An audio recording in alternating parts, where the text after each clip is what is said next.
in both parties, including the president who's not running, they all have a tactical suggestion. The president says, surge, for what reason? Give the parties breathing room, for what reason? To allow them to get together and reach a consensus government of shared power in Baghdad. No. The Democrats say, cut troops, change troops, cut funding for this, cut it for that. Why? To put pressure on the parties, knowing we're going to leave, to settle, to get a strong central government that can meet the needs of the people of Iraq. It is not a possibility. Anyone running for office for president, in my humble opinion, has to be able to answer responsibly a two-word question after they suggest what they think should be done in Iraq. Then what? Then what? Surge, then what? Cut money for training Iraqis, then what? Cut money for American forces, then what? What we leave behind matters. Ladies and gentlemen, we may get to the point, and we're fastly approaching it, where as your president, I'll have no choice but to disengage and try to contain the metastasizing civil war into the region. Folks, you're a very educated, affluent, and sophisticated audience. There's never been a time. People say, I'm not being solicited, it's a fact.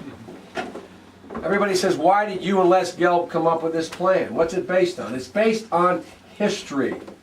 History.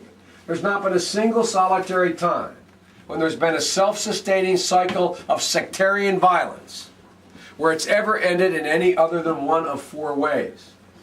You join one side or one side crushes the other. Not an option in that area of the world, because you will see a Sunni Shia revival of war from the Mediterranean to the Himalayas. A chance you can't take. 2 minutes. And then 2 questions. All right, I'm stopping. Apparently I got a plane.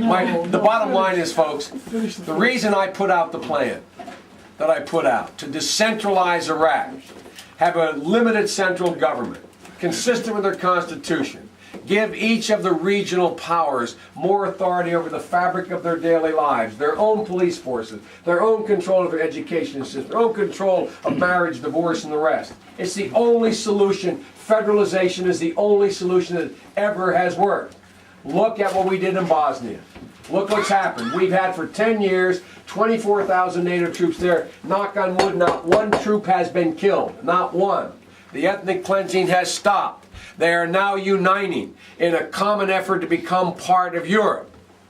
Why this is such a hard thing, I predict you every candidate will come to my position. The question is, how many people will die in the meantime? How much carnage will happen in the meantime? There is a solution. It requires some serious diplomacy and a committed political solution. And so that's why I keep pushing that. That's why I keep banging away at it. And I apologize for being so redundant. But I see no other way out other than us paying a price 2 and 5 and 10 years down the road that we will not be able to avoid. Many other issues, from global warming